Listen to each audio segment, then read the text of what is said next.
হয়,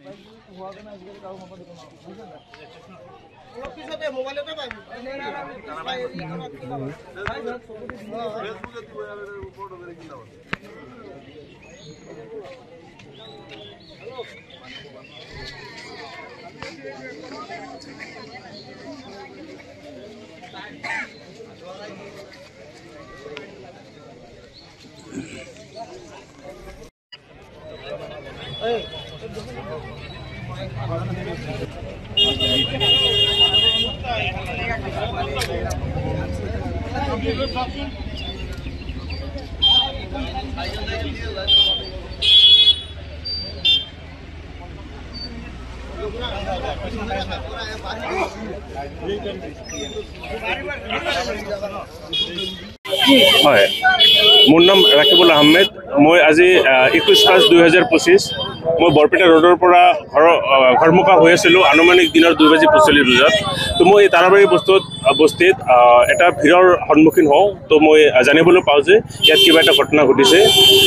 তাৰপিছত মই ইয়াত থিয় হ'বলৈ বাধ্য হওঁ, কাৰণ মই বাইকখন ক্ৰছ কৰিব পৰা নাই। তাৰপিছত বৰপেটা ৰোডৰ আৰক্ষী বিষয়াসকলৰ জৰিয়তে 3জন সাক্ষীৰ সন্মুখত এজন মানুহক চাৰ্জ কৰা হয়। ল'ৰাজনৰ নাম হ'ল ছাইদুল ইছলাম আৰু দেউতা হ'ল মৃত ফৰমান আলী। তো তেখেতৰ পৰা 4টা চাবোনৰ বাকচ পোৱা যায়, আৰু 4টা চাবোনৰ বাকচৰ ভিতৰত কিবা সন্দেহযুক্ত বস্তু পোৱা যায়। লগতে এটা হাফ ড্ৰাম পোৱা যায় আৰু আইফোন প্ৰ' কিবা এটা পোৱা যায়। তো এইখিনি ইয়াত প্ৰমাণ কৰাত ধৰা পৰিল যে সেইখিনি হিৰ'ইন হয়, আৰু আমাৰ সন্মুখতে তেখেতক লৈ যায়। মানে ড্ৰাগছৰ। তো আমি ড্ৰাগছ মুক্ত সমাজ বিচাৰোঁ, আৰু বৰপেটাৰ আৰক্ষীক আমি ধন্যবাদ জনাওঁ। যেহেতু দেখিবলৈ পোৱা গৈছে ড্ৰাগছৰ কবলত পৰি বহু মানুহ সৰ্বশান্ত হৈছে, বহু পৰিয়াল ধ্বংসস্তূপত পৰিণত হয়।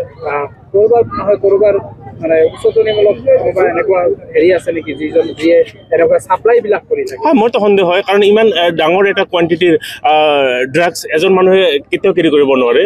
গতিকে হয়তো পিছপিলত মানুহ আছে, থকাটো স্বাভাৱিক কথা। এতিয়া কেনেকুৱা ধৰণৰ শাস্তি বিচাৰে? শাস্তি বিচাৰে এতিয়া আইনগতভাৱে যি হয় সেইটোৱে।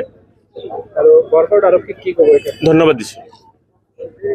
যিকোনো খবৰৰ বাবে যোগাযোগ কৰক 7099017330 লগতে 7099017110 নম্বৰত।